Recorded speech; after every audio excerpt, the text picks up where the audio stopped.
Assalamualaikum. Kami daripada kumpulan 10 ingin membentangkan slide yang bertajuk 5 jenis hantu di Malaysia.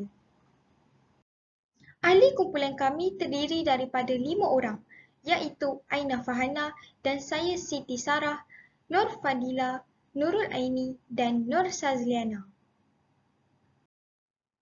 Pengenalan daripada tajuk kami ini ialah hantu pada dasarnya terbahagi kepada dua jenis, iaitu ia merupakan sejenis kewujudan tanpa fizikal seseorang yang mati. Ia juga seringkali dianggap sebagai roh atau semangat seseorang yang kekal di bumi selepas mati. Menurut sesetengah sumber, hantu merupakan personaliti seseorang selepas kematian mereka dan tidak terikat secara langsung kepada semangat atau ruh. Setiap kebudayaan di dunia mempunyai cerita hantu yang tersendiri, tetapi ia berlainan menurut masa dan tempat, dengan percenggahan mengenai apakah hantu dan sama ada ia ialah khayalan atau sebahagian alam semula jadi. Seterusnya, hantu merupakan sejenis makhluk alam gaib yang wujud dalam alam yang berlainan dengan alam fizikal manusia. Dan menurut Islam, roh orang yang mati tidak lagi tinggal di bumi. Oleh itu, hantu ialah jin yang mengganggu manusia. Ini ialah senarai 5 jenis hantu yang popular di Malaysia. Yang pertama, anak kerak. Yang kedua, pontianak. Yang ketiga, penanggal. Yang keempat, pocong. Dan yang terakhir ialah toyol.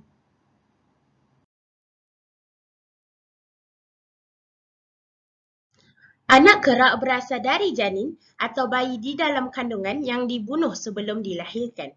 Daripada mayat bayi yang merupakan anak sulung dan ibu bapanya juga merupakan anak sulung.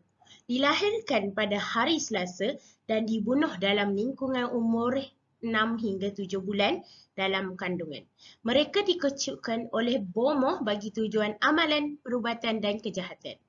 Pantang di kalangan penduduk pantai timur untuk mendedahkan mereka adalah anak sulung kepada orang yang tidak dikenali. Popular dalam kalangan penduduk Patani. Anak kerak ini perlu dilayan dan dijaga dengan baik. Ini disebabkan ia dikatakan akan memakan tuannya sekiranya ia terbiar.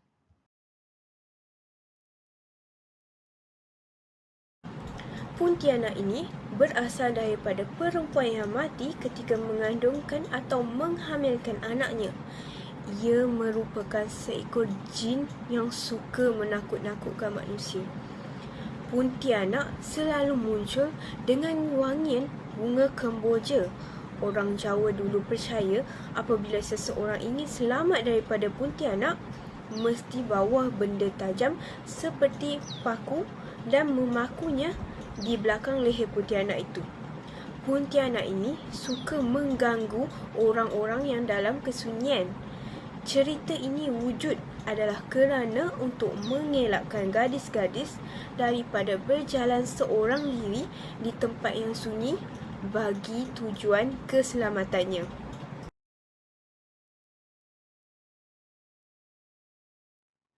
Yang ketiga ialah penanggal. Seperti yang saya tahu, di Sabah, mereka memanggil penanggal sebagai balen-balen. Balen-balen atau penanggal merupakan seorang manusia, biasanya wanita yang telah menuntut ilmu hitam untuk kepentingan tertentu dan untuk mengekalkan kecantikan dan hidup kekal selamanya. Penanggal juga mampu memisahkan kepala dari badannya dan mampu terbang ke mana sahaja untuk mencari mangsa dengan usus perut yang terurai-urai.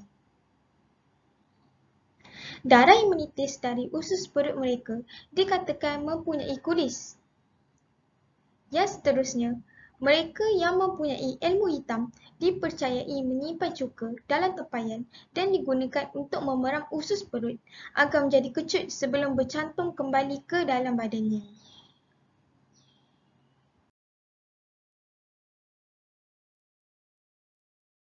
Seterusnya saya akan menerangkan tentang pocong. Pocong adalah salah satu hantu yang paling banyak yang diceritakan dalam mitos dan tahyul.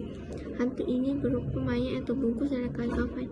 Mitos mengatakan bahawa kemunculan pocong mengindikasikan bahawa mereka meminta pertolongan dengan membuka ikatan kain kafan mereka agar jiwa mereka lepas.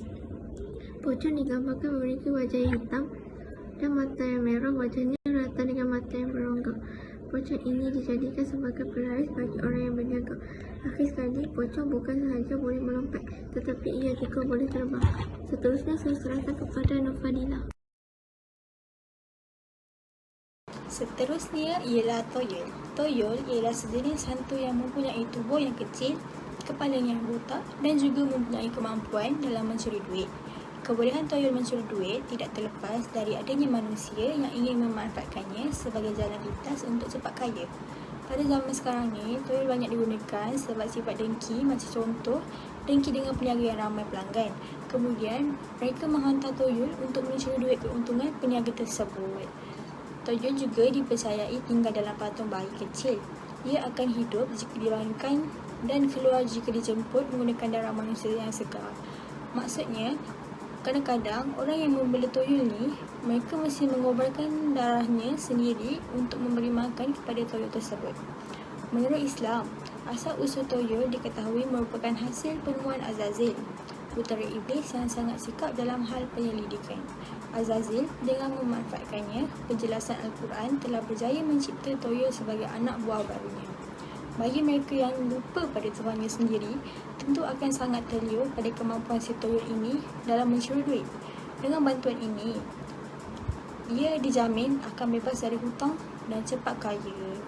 Jadi, kita perlulah menguatkan iman dalam diri kita supaya kita tidak menggunakan toyol tersebut. Kesimpulannya, hantu-hantu yang digambarkan oleh masyarakat kita seperti anak kerak, pontianak, penanggal, pocong dan toyol pada hakikatnya adalah penyerupaan yang dilakukan oleh jin dan syaitan untuk menakut-nakutkan manusia. Ia bukannya berasal daripada roh orang mati seperti mana yang dipercayai oleh sebahagian masyarakat kita. Di samping itu, kita tidak dibenarkan untuk menokok tambah atau berlebihan dalam perkara yang melibatkan alam ghaib.